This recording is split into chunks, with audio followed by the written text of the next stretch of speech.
Whisper. Whisper.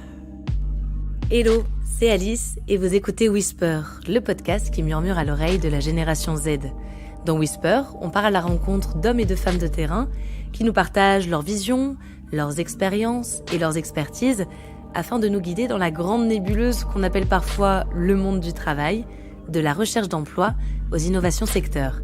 Pour ce premier épisode, je me suis penchée sur le couple UX-UI. Plus rassurant que Calamity Jane et Wild Billy Cock en leur temps, mais pas moins célèbre qu'eux dans le Far Web, le duo m'interroge. S'ils sont inséparables en apparence, au point qu'on peine parfois à savoir qui est qui, leur connivence affichée ne cacherait-elle pas une rivalité silencieuse ?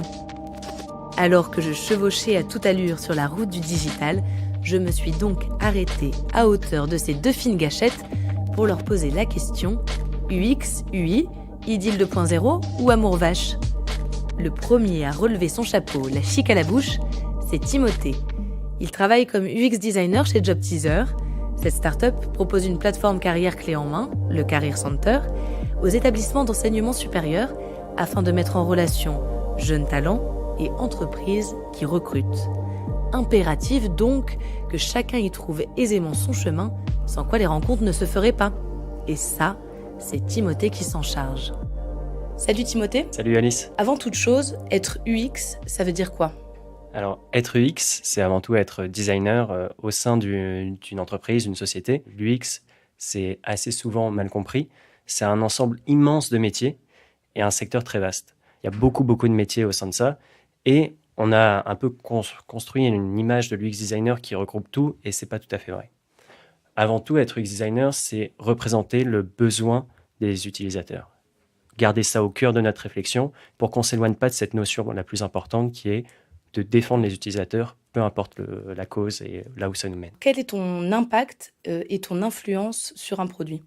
Donc le métier du UX, c'est surtout 4 grandes phases. La première, qui est la recherche, et qui est de comprendre qui sont nos utilisateurs, pourquoi est-ce qu'ils réalisent des actions et quels sont leurs besoins. Et à partir de là, on peut passer dans une deuxième phase qui est l'idéation, où à partir de ces problèmes, de cette recherche qu'on a fait au préalable, on va pouvoir construire des idées, des hypothèses. Ensuite, on va les produire et les tester, les deux dernières phases. Est-ce que tu peux m'expliquer un peu plus précisément comment on détermine un besoin utilisateur, avec quelle méthode ?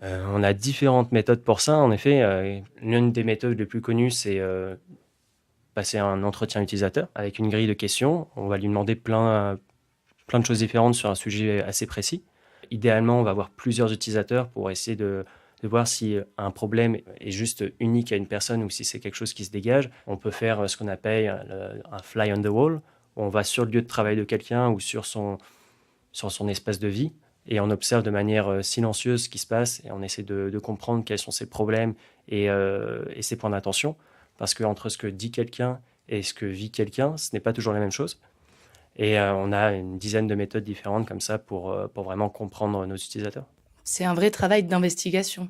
Tout à fait. On est un peu, ça nous arrive d'être, soit de venir de manière un peu discrète et de presque rien dire, soit d'aller chercher l'information, presque faire cracher l'utilisateur ce qu'il a au fond de lui pour que ce soit pas juste des petites pensées volatiles, mais vraiment ce qui l'emmerde au plus profond de lui-même. Comment savoir ensuite si tu as répondu aux attentes de l'utilisateur après tout ce travail ? On va mesurer tout notre travail. On n'est pas des artistes. On ne cherche pas à faire quelque chose qui est projeté sur une toile et que les gens comprennent ou ne comprennent pas. On doit atteindre des mesures, des métriques.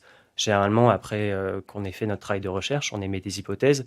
Idéalement, on met en face de ça des choses mesurables. Est-ce que grâce à cette hypothèse, je vais par exemple faire augmenter le chiffre d'affaires de 15% ? Et au fur et à mesure de ce qu'on va imaginer, quand on va le tester, donc soit le mettre en production, soit faire des prototypes qu'on présente à des utilisateurs, est-ce que ce qu'on propose fait varier ce chiffre-là ? Pour prendre l'exemple du site Job Teaser sur lequel tu travailles, est-ce que tu peux expliquer ce qui va t'intéresser, ce sur quoi tu vas réfléchir concrètement ? Alors, sur Job Teaser, on est notamment maintenant dans ce qu'on appelle des squads avec des périmètres assez précis. Moi, ma squad, elle s'intéresse à l'engagement étudiant, l'activation de ces derniers, et particulièrement quelles informations on sait sur eux. Parce que plus on a d'informations sur nos utilisateurs, plus on va pouvoir leur pousser du contenu cohérent, et plus on va pouvoir les aider à mieux appréhender le monde du travail, et qui est un monde un peu difficile et angoissant, notamment quand on est jeune diplômé. Donc moi, ce que je vais faire, c'est leur demander, je vais les voir, que ce soit en France, en Allemagne, en Belgique. Je fais ce qu'on appelle des focus group, une autre méthode de recherche qui me permet d'avoir plusieurs personnes à la fois dans une salle. Je leur soumets un sujet, des idées, et je les aide à réfléchir autour de cette idée-là. Et c'est eux qui me donnent plein d'informations, plein de pistes de réflexion. Par exemple, moi, si je suis un étudiant sur le site de JobTeaser, quelles vont être mes priorités, les choses qui vont m'importer le plus pour avoir une expérience utilisateur agréable? Par exemple, si tu étais, toi, un utilisateur de JobTeaser, je pourrais avoir plusieurs manières de comprendre ce que tu fais dessus. On pourrait par exemple tester l'usabilité du site, qui s'approche de l'ergonomie, voir s'il y a des éléments qui sont graphiquement pas compréhensibles, trop petits, si tu n'arrives pas à comprendre les parcours. Ou alors, on pourrait en discuter ensemble et voir quelles sont les choses qui t'ont paru pénibles ou pas faciles à réaliser. Voire même si tu es passé à côté de certaines des fonctionnalités du site parce qu'elles étaient impossibles à comprendre ou elles ne répondaient pas à tes besoins. Là où on est le plus content quand on part en recherche et en exploration, c'est vraiment quand on a les découvertes. Quand on n'est pas en train de valider une hypothèse, quand vraiment il y a quelque chose qu'on n'avait pas du tout identifié qui ressort de tout ça et c'est un peu l'éclair de génie, le eureka qui vient de nos utilisateurs. Et ça n'arrive pas très souvent malheureusement, mais quand ça nous arrive, on est ravis et tout de suite on essaye de se dire là on peut construire quelque chose de nouveau, c'est une nouvelle piste, allons-y quoi. Timothée, c'est donc un bâtisseur, toujours soucieux de la facilité des parcours. Dans le désert du Nouveau-Mexique, c'est lui qui balise l'itinéraire.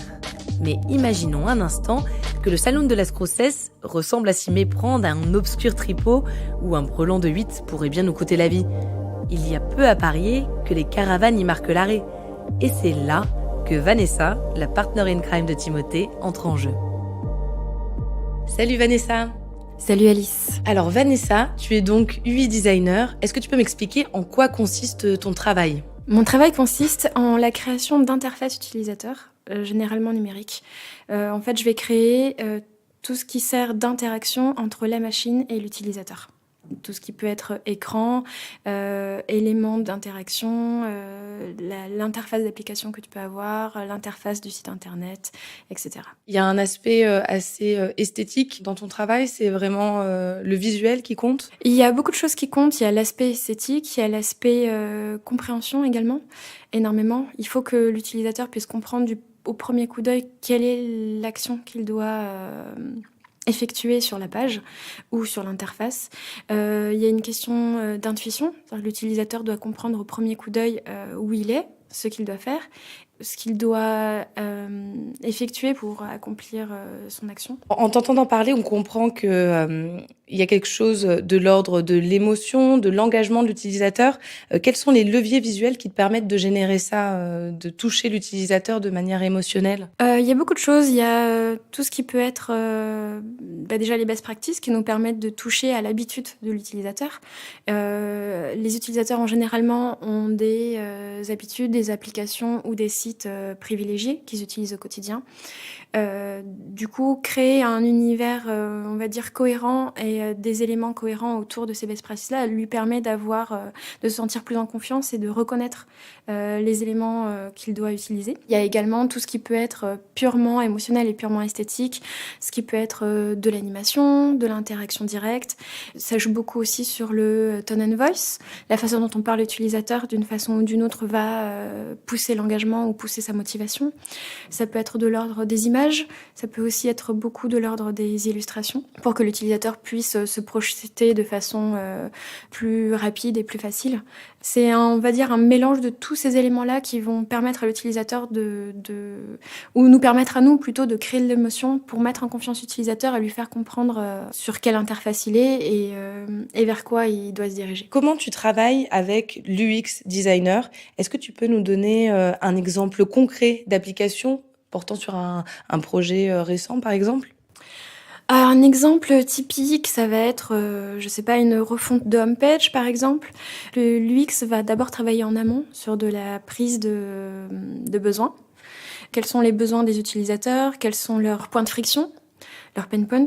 Ce qu'on appelle nous pain points, et permettre aussi de définir des points à privilégier sur cette homepage. Quel est l'objectif exact ? Et une fois que ces éléments-là sont définis, je travaille main dans la main avec l'UX pour créer des ateliers de conception qui nous permettent de, on va dire, de façon plus évidente, sketcher ou dessiner une solution, une image, une interface. Et ensuite, on continue à bosser ensemble sur tout ce qui est maquettage, prototypage. Comment les gens vous voient-ils, toi, donc UI designer, l'UX designer? Est-ce que, en règle générale, il y a un métier qui serait plus valorisé que l'autre? Déjà, pour beaucoup de personnes, les différences sont très floues. À vrai dire, souvent les métiers se mélangent un petit peu dans une certaine mesure. Effectivement, dans certaines entreprises, l'UX va prendre le pas sur le I pour des raisons en fait d'expérience globale, puisque ça n'est pas forcément juste une interface qui est concernée. C'est toute une solution, tout un produit, ça peut être tout un écosystème. Et du coup, l'UX va intervenir sur la globalité de ces éléments-là. Pour l'expérience que j'ai, en tout cas chez Job Teaser, j'ai pas l'impression qu'il y ait une priorité de l'un ou de l'autre, parce que les équipes bossent souvent ensemble. Donc pour moi, il n'y a pas vraiment une priorité d'un métier ou de l'autre, ça fonctionne plutôt en osmose. Pour résumer, vos intérêts et vos objectifs sont-ils réellement identiques finalement? Je pense qu'in fine, oui. Le principe, l'objectif final, c'est que l'utilisateur comprenne le produit, l'utilise de la meilleure façon possible et arrive à l'utiliser de façon agréable et pérenne, et si possible de façon quotidienne. En tout cas, c'est l'impression que j'en ai aujourd'hui. UX et UI partageraient donc un but commun.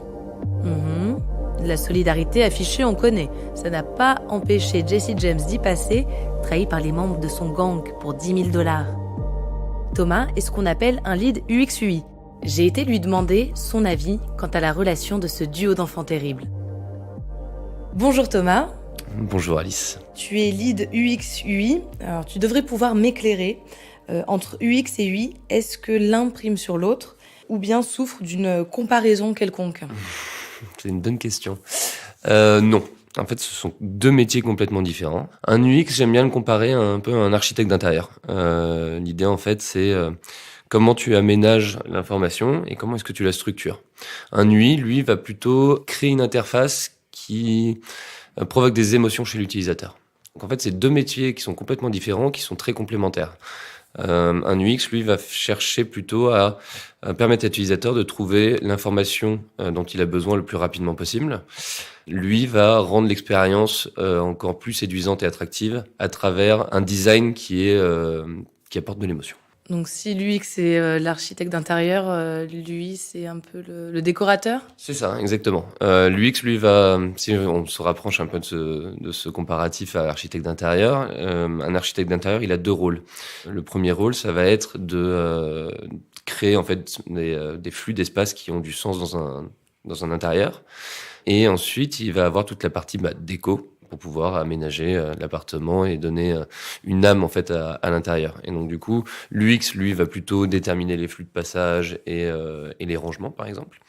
Et elle va plutôt être sur la partie purement déco et esthétique. Est-ce qu'il y a des cas dans lesquels peuvent survenir des conflits d'intérêts entre l'UX et lui? J'ai jamais eu à déplorer un incident au sein de mon équipe. Mais en règle générale, dans ces métiers-là, est-ce que c'est des choses qui arrivent? Tu peux tomber sur 2-3 précieuses de temps en temps, ça arrive. Après, derrière, c'est une bonne collaboration UX/UI, c'est très important et généralement, ça se fait de manière assez naturelle. Encore une fois, on est hyper complémentaires, on n'est pas là pour se tirer la bourre. Tu peux avoir une vision du design différent. Après, l'idée, justement, c'est d'être très à l'écoute des idées des autres, puisque tu te nourris, au final, de ce que les autres peuvent avoir aussi comme idée. Et ça, c'est assez enrichissant comme expérience. Toi, en tant que lead UX/UI, comment tu travailles avec les deux? Est-ce que tu travailles de la même manière avec les deux formes de designers? Est-ce que vous travaillez tous ensemble? On travaille tous ensemble. L'idée, c'est qu'on est une équipe et ça, c'est un peu mon rôle en tant que lead, c'est justement d'apporter un peu cette cohésion de groupe. En fait, c'est très important que tout le monde ait la même vision et porte la même vision. Tu peux avoir des avis divergents. Après, derrière, l'idée, c'est de récolter un peu toutes les idées de tout le monde et de bosser vraiment en collaboration. Donc, quelles sont les clés, en quelques mots, d'une relation pérenne et fluide entre l'UX et lui? Aller boire un coup de temps en temps, ça, c'est pas mal. Non, une bonne relation entre l'UX et lui.